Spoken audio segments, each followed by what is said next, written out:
So, how do we invest in real estate? Ano-ano ba yung mga paraan para tayo ay makapag-invest dito? So, there are several categories.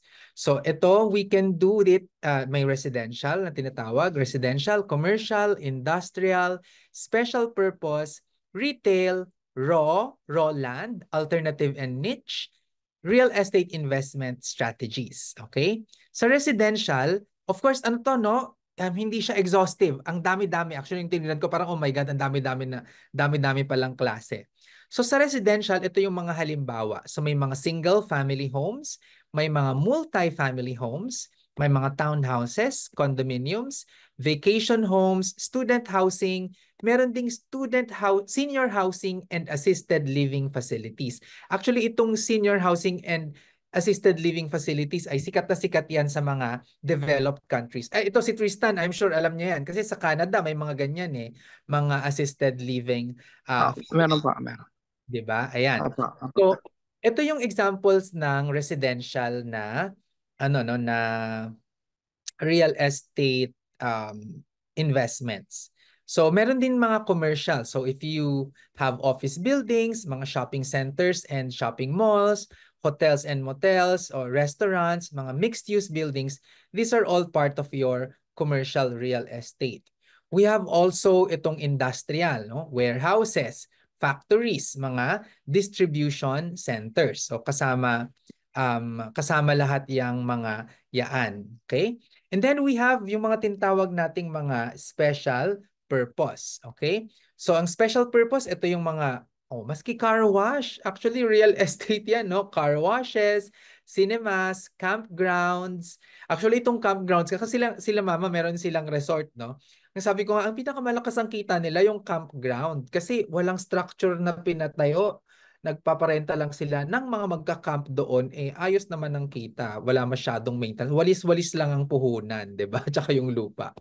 Self-storage facilities, mobile home parks, ito yung mga retail, mga um, truck homes na tinatawag paminsan. Ano nga yung tawag doon?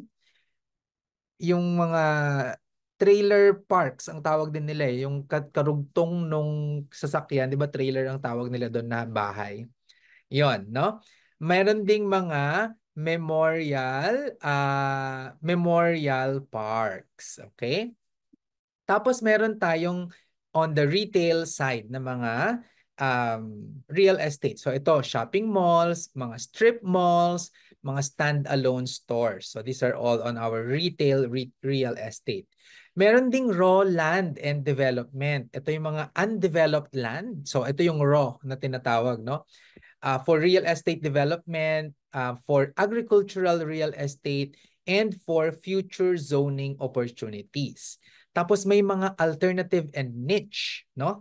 At kasama dito yung real estate investment trusts. So mayroon tayong separate discussion yan mamaya. Merong real estate syndication, no? Yung nakikipag-partner ng iba't ibang mga organizations to come up with a real estate project.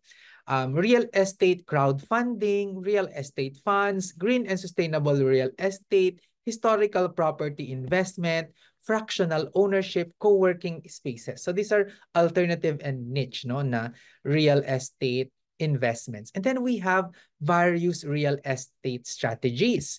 So ito yung mga fix and flips, yung mga ano bang tawag nila to? Upper whatever, ini-improve nila yung bahay tapos binebenta nila. So fix and flip. Fixer upper. Yung fixer upper, di ba? Yun. Wholesaling, may lease options, may short-term rentals, may distressed properties, may condo conversion, may triple net leases. Yung triple net leases ay hindi lang pagpaparenta yung ginagawa mo, pero may tatlong klase pa na included doon which sa binabayaran ng tenant, which is property taxes, building insurance, tsaka maintenance cost. Sa kanya na lahat. Triple net lease pa lang tawag doon. Hard money lending, ito yung pagpapagawa ng may project, magpapagawa, tapos kinakapos yung may-ari o kaya yung contractor, magpapahiram ka sa kanila, pero hindi ka formal financial institution. So hard money lending ang tawag doon. And then we have tax liens, no? So itong mga tax liens na to, ito yung mga properties na may utang sa taxes sa gobyerno, yung ibang mga sa ibang mga organization, sorry, sa ibang mga governments kasi, yung mga tax liens, nagkakaroon ng certificate yun, tapos pwede siyang tinitrade at binibenta.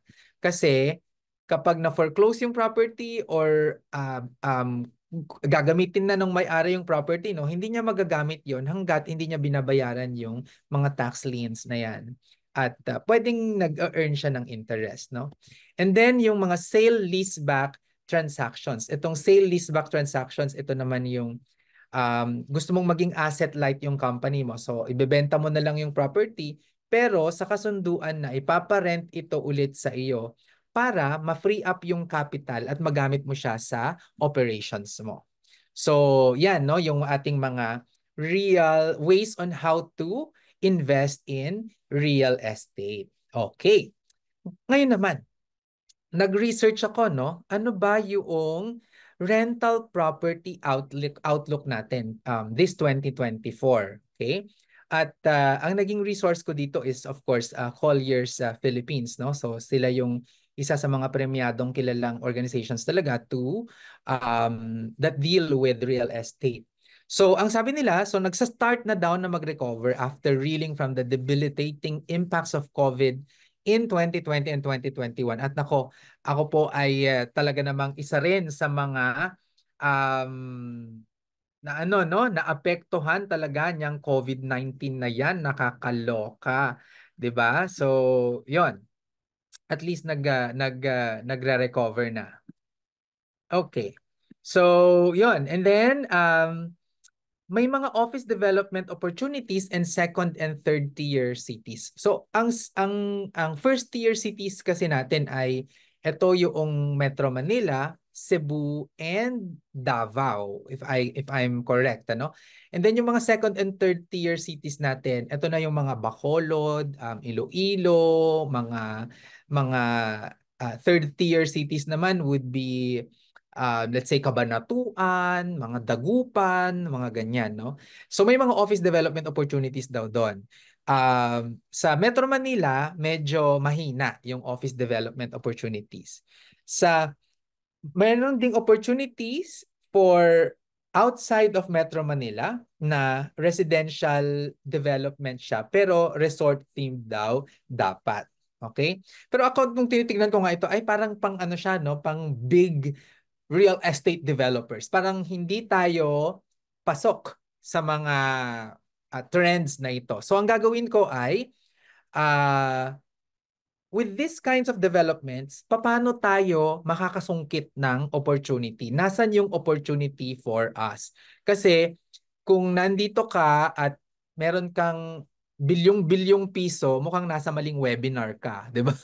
Meron po bang bilyonaryo dito sa natin, sa mga participants natin? Kasi kung meron ako, nasa maling session po kayo. Dahil pang ano po, ito pang small time real estate investors, no? Ayan. Okay. Ano pa yung sabi, no? Ang sabi pa sa report na to, yung mga mall operators daw, nagko-curate siya ng activity centers. Yun na yung kanyang nagiging role ngayon, 'di ba? Kung mapapansin nyo sa totoo lang, maraming mga bakanting spaces ngayon sa mga malls, no? Maski nga pumunta tayo sa Mega Mall, pumunta tayo sa Robinsons, no? Ang daming mga bakanteng mga malls. So ang ginagawa na nila ngayon dahil yan sa pagbaba ng ano ng mga retail stores. So ang mas ginagawa nila ngayon ay ano ba yung mga activities na pwedeng gawin in the mall para pumunta pa rin yung mga tao. Kaya mas maraming restaurants, no?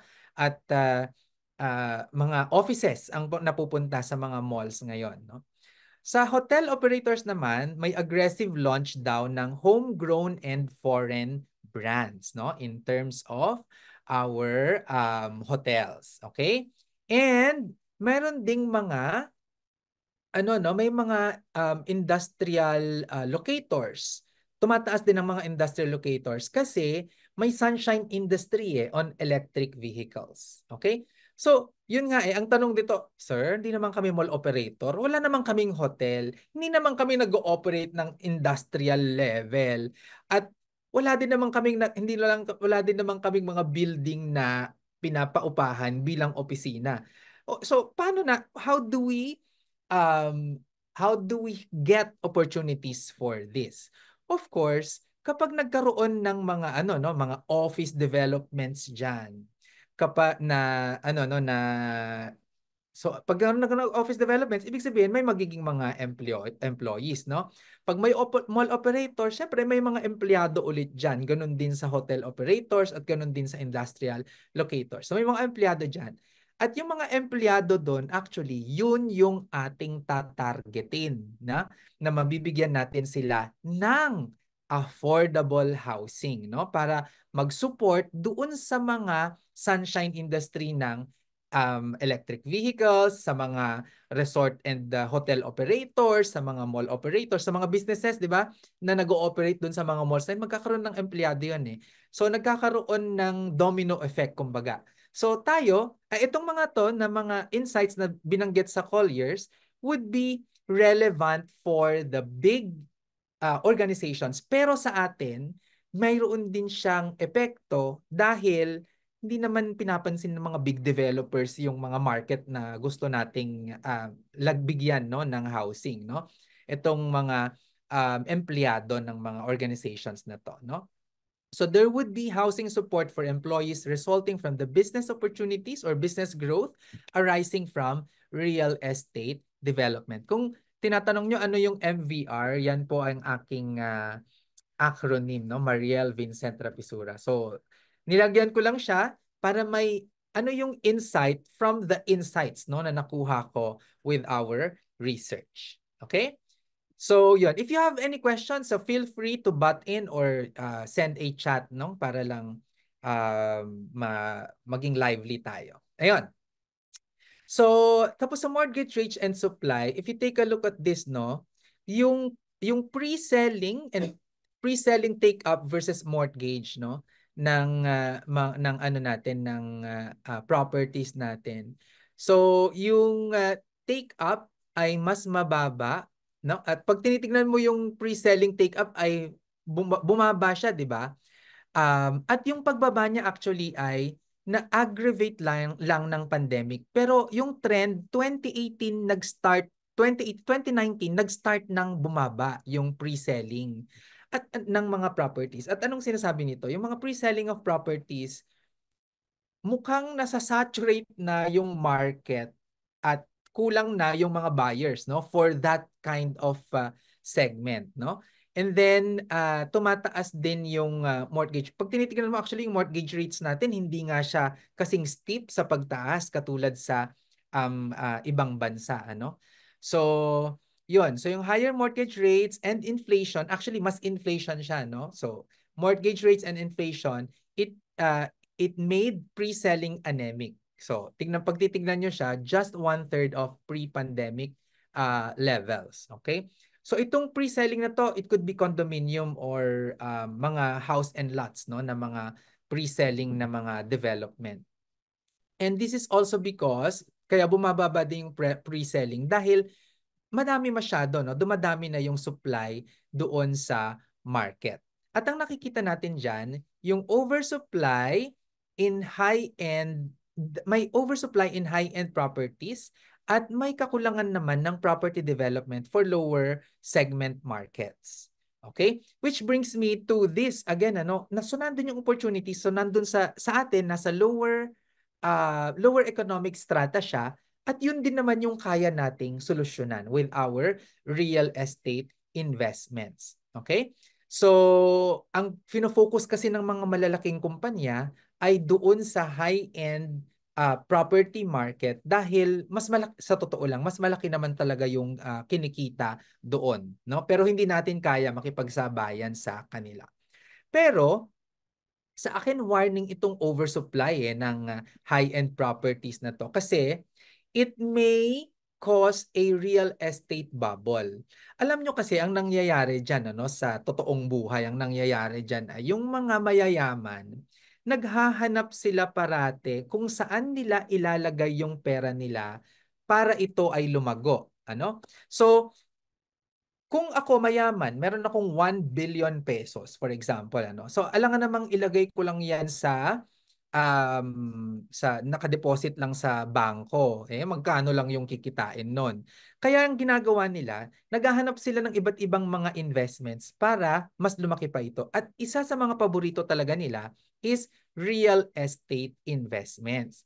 Ngayon, nakikita natin siya na yung pressure ng pagtaas ng presyo ng real estate ay hindi dahil sa natural na pagtaas nito, kundi dahil sa mataas na demand ng gagaling sa kanila. Masyado silang madaming pera. So sila din yung bumibili, sila din yung bumibili. Ito pataas lang ng pataas yung property values, which is for us, no, the 99% of us Filipinos ay hindi siya pabor, ano?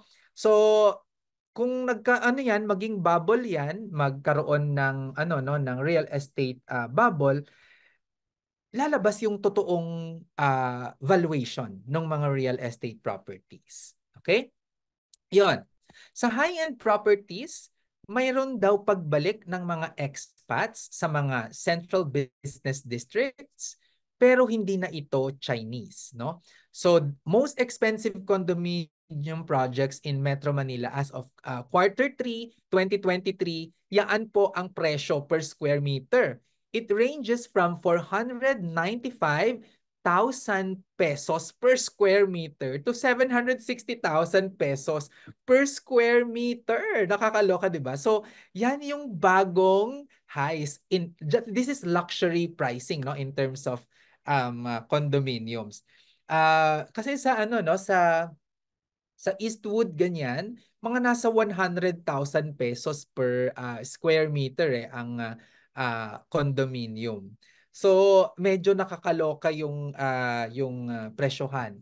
Kung titignan, i-compare niyan dun sa ano no, sa Philinvest East na ano no, na landed siya. Ilan ba yung sa amin dati was ngayon this is wait lang.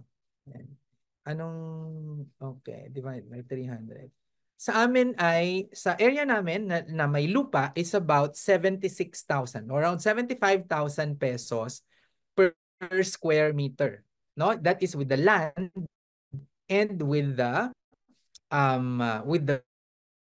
condominium kasi sa totoo lang ay mas building lang ito kasi wala ka namang habol na doon sa sa lupa diyan kapag ikaw ay condominium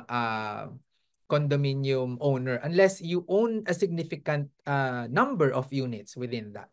So pag titignan natin ito no, yung 670,000 to 760,000 pesos per square meter na high-end property ay katumbas na yan ng 2 hanggang 3 socialized housing, no? Socialized houses na kapresyo niya, no?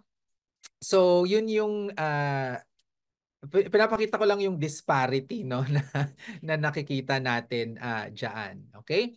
Tapos, yung affordable to lower mid-income na segment ng real estate, ang nagda-drive daw talaga ng demand dyan ay galing sa mga overseas Filipino workers. At ito, yung mga condominiums na ang presyo ay nasa 2.5 to 7 million pesos. Yung mga 2.5 million pesos na yan, siguro makakakuha tayo ng mga maswerte na kung meron tayong 20 square meters dyan, no? So kung 2.5 million divided by 20 square meters, nasa 125,000 per square meter, no? Yung mga condominium na yan.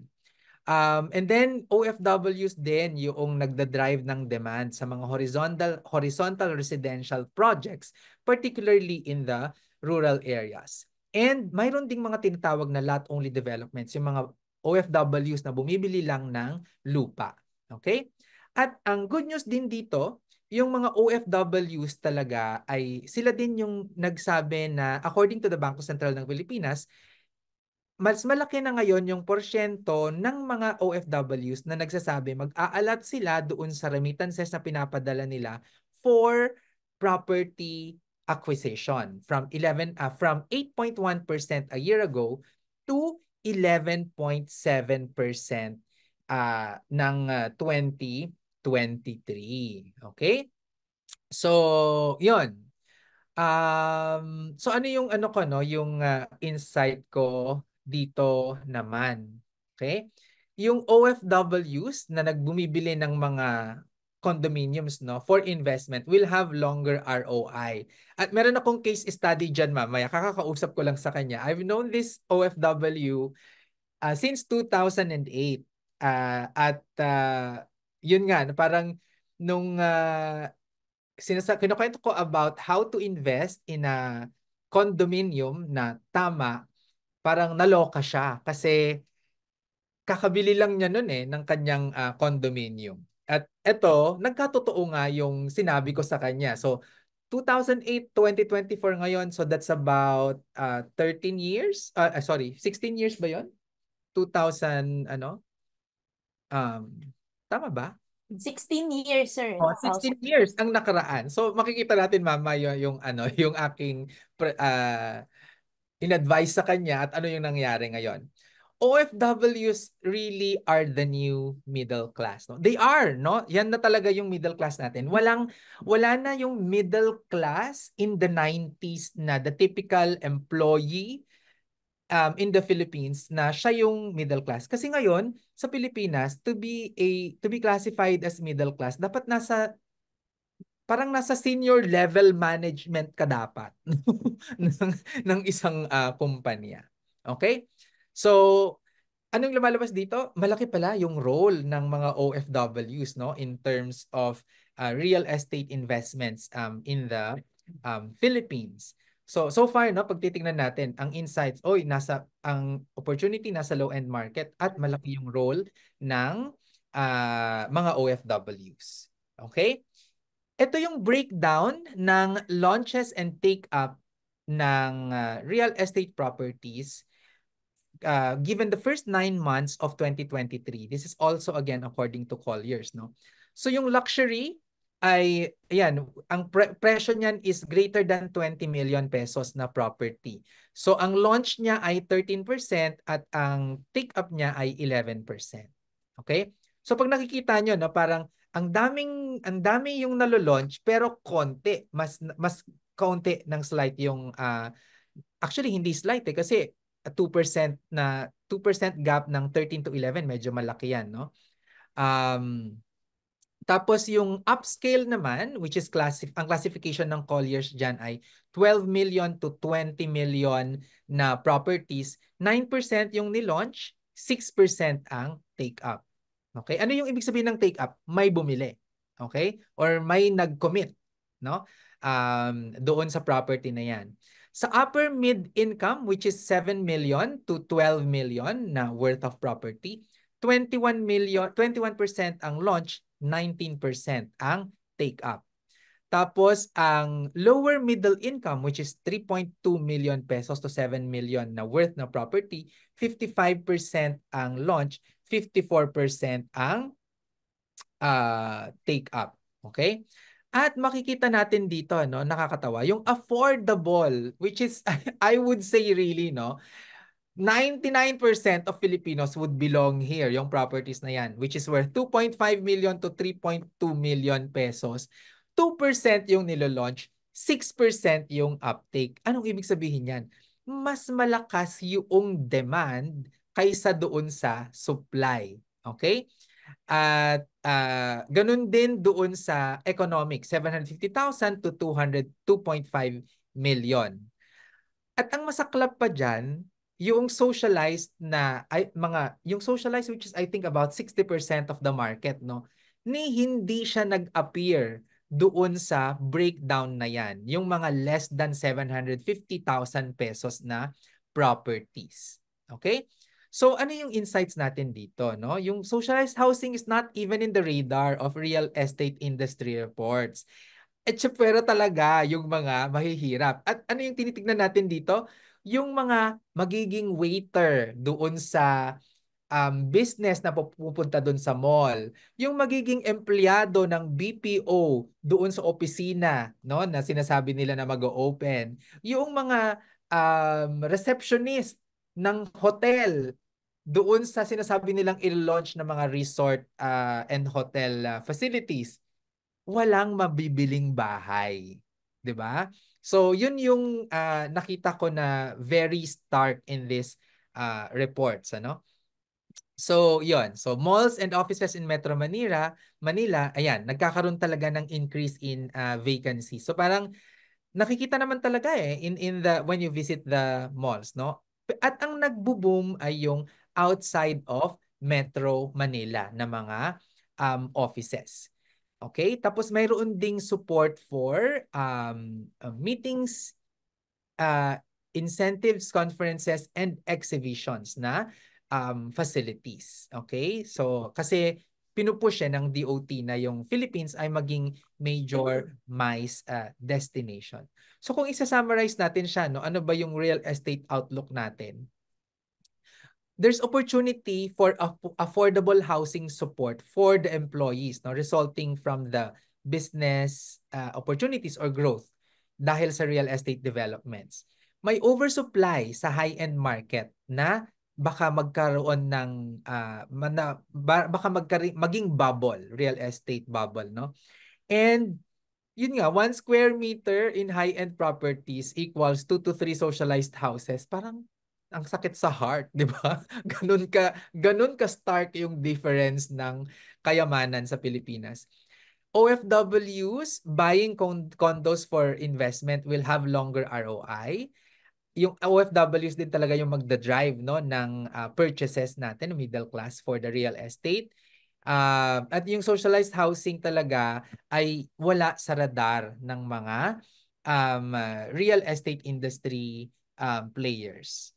So, given all of this, no, pag titingnan natin siya, nasan ba yung mga opportunities natin? Kung titignan natin yung support, no, doon sa mga growth na yun na tinitignan, mukhang kung sa Metro Manila natin titignan ay hindi papabor sa atin. Kasi sinasabi nga na, oy, ang office take-ups at saka yung saturation niya ay punong-puno na yung Metro Manila.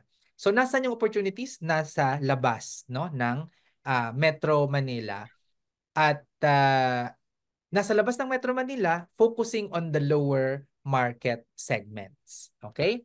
So, yan yung opportunities na meron tayo. Okay.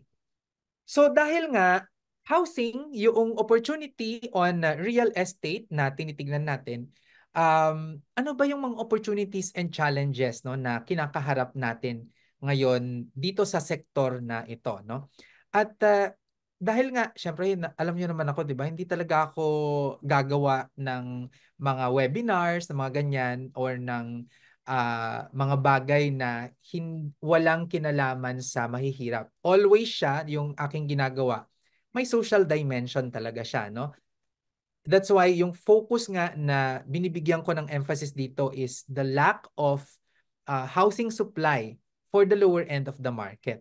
At alam nyo, yung kakampi natin dito ay sobrang solid. Kasi ang kakampi natin dito ay ang Philippine Constitution. Nakakaloka, di ba? Ayon sa Philippine Constitution, sa Article 8, Section 9, the state shall, by law and for the common good, undertake, in cooperation with the private sector, a continuing program of urban land reform and housing. Ayan ha, o magbigay ng housing, nakalagay talaga magbigay ng housing, which will be made available at affordable cost, no? So dapat pala ang gobyerno meron talagang maayos na programa for affordable housing. No? Sabi pa niya, decent housing and basic services should be given to underprivileged and homeless citizens in urban centers and resettlement areas. Ayan ha, yaan ang kakampi natin. Housing at affordable cost to underprivileged and homeless citizens. Okay?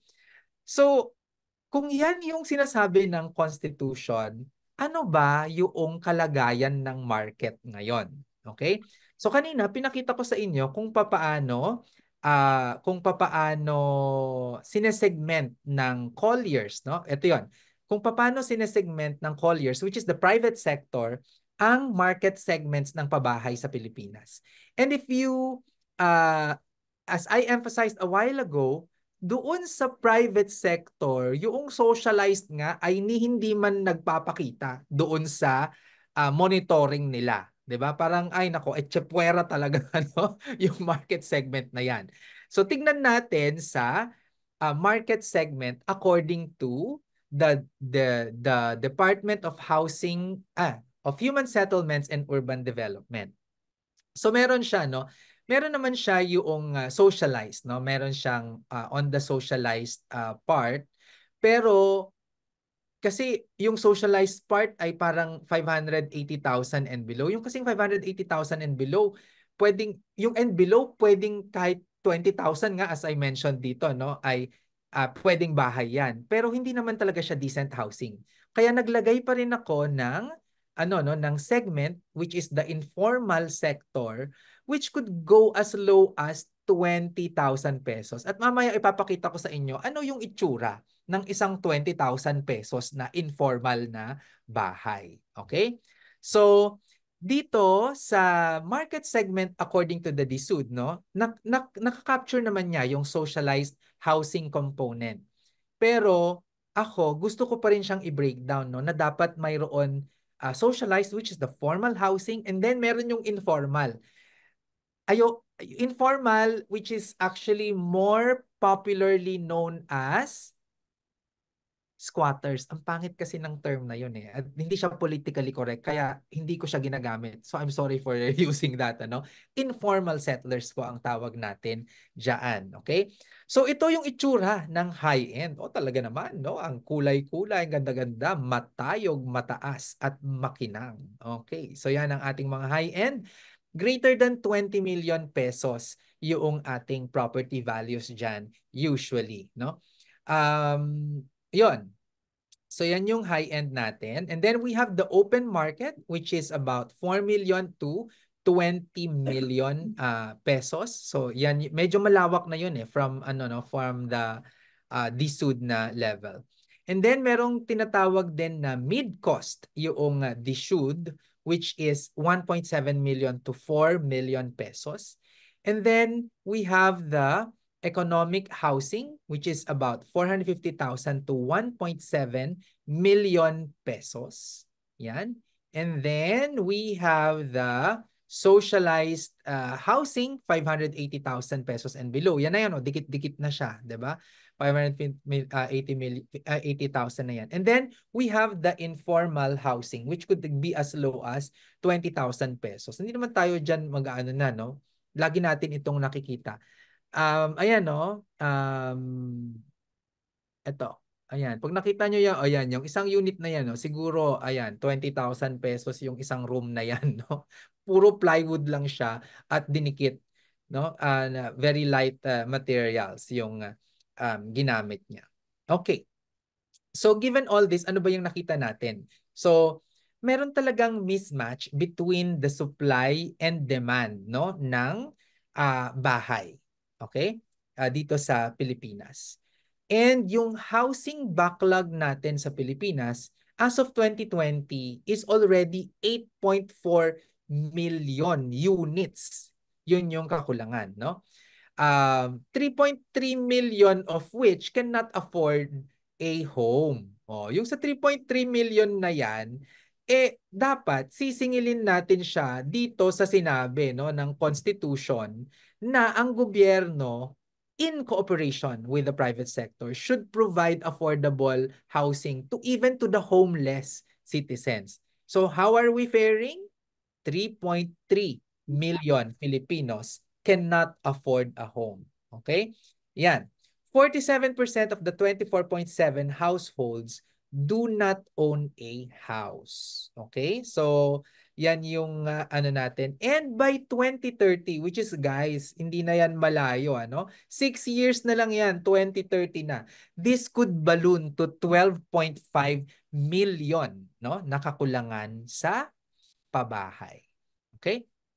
So ano ba yung cost ng backlog ng pabahay dito sa Pilipinas? So there's high demand for affordable housing because of our rapid population growth, urbanization, and increasing informal settlers. Tapos mataas yung demand pero mababa ang supply, no? Because of the high land and construction costs, regulatory constraints, and then the lack of access to affordable housing finance. Ayon mismo sa data mula sa PIDS, no? Sa dati HLURB pa ito, no? At saka ngayon ay DSUD na. From 2010 to 2018. So, yung average demand from 2010 to 2018 ng high-end properties ay nasa 6,751 units lang, no, na high-end demand. Okay? Pero ang supply ay nasa 10,466. So mayroong sobra na 3,715. Okay? Sa mid-cost, mayroong 37,953 na demand units, no? At ang supply ay 159,204. So may sobra na 121,251. Sa mass housing, ang demand ay 469,000, ang average supply ay kakalungkot 20,000 lamang, 'di ba? Yung naisusupply. So may kakulungan ng 448,000 mass housing units. Yung unserved may 106,000 na demand, walang nasusupply, no? So, pag titignan natin siya, dito sa total, 620,000 yung demand per year, pero nasa 190,000 lang yung nasusupply natin. Mayroon talagang kakulangan na 430,000 na bahay. Pero sa totoo lang, yung hindi talaga tama nasasabihin na 430,000 yung kakulangan, no, sa bahay. Hindi kasi yung sobra na nasa mid-cost at high-end, meron ng mga bahay yan. Hindi na nila kailangan ng bahay. Yung mga nasa mid-cost and high-end na yan, bumibili yung mga bahay na yan pang investment. Hindi talaga para tirhan nila. So, yung opportunity na tinutukoy ko ay ito, nandito. Very glaring siya. So, this is about 550,000 housing units per year, no? Na pangangailangan. Okay? So, Ano po kaya yung disparity nung yung cost ng disparity sa supply and oo. demand? Ayan. So, ito yung reasons diyan, ano? Okay. So, yung reasons diyan, okay, ito. So, mid to high-end housing is more lucrative for developers. Okay? Kasi kapag ikaw ay developer, no? Ganito kasi siya, pag nagpagawa ka ng subdivision, yung pagpapagawa ng daan, ng drainage, ng lahat, no, ng mga amenities na nandyan, babawiin mo yon doon sa bahay na ipapatayo mo. Okay? So, yung cost ng pagpapagawa ng daan, pareho lang naman yan, halos pareho lang naman yan, doon sa low-end at saka doon sa high-end, no, na mga properties. Pero kung babawiin mo na yung pagpapagawa ng daan doon sa low-end na bahay, ang laki na nung itataas nung presyo niya. Kaya hindi lucrative para sa mga developers. Mas gusto nila na yung mamahalin yung ibebenta nila kasi mas malaki yung patong nila doon na makukuha kaysa sa magiging patong kapag maliit, mga low cost mass housing yung kanilang i-develop. Okay? Kaya masakit sa ulo. Pero meron akong diyan. Meron tayong gagawing solusyon diyan, mamaya. Okay. And then, yung higher income groups naman, again, they also treat housing nga as investment rather than the need for shelter. Kasi wala silang mapaglagyan nga ng pera nila. Yung pagtaas ng real estate property, mas mabilis yung increase niya ng value kaysa sa kapag natutulag lang yung pera nila sa bangko, no? Kaya yung real estate, yun yung tinatawag na nagiging bubble, no? Yung nagkakaroon ng real estate bubble. Okay? So, yun. As sabi ng DSUD, 6.5 million daw yung housing backlog as of 2022, magiging 11 million daw by 2028. Kaya nagkaroon ng tinatawag na 4PH, yung pambansang pabahay para sa Pilipino program. At yan yung gawa sila ng until 2028. So 1 million per unit yan. Pero kung 1 million per unit yung kanilang target, yung first year ang naitayo lang out of the 1 million ay 165,000. On the second year, no, which is last year yon, siguro nasa mga 190,000 yung naipatayo. So lalo lang nagkaka-backlog ano.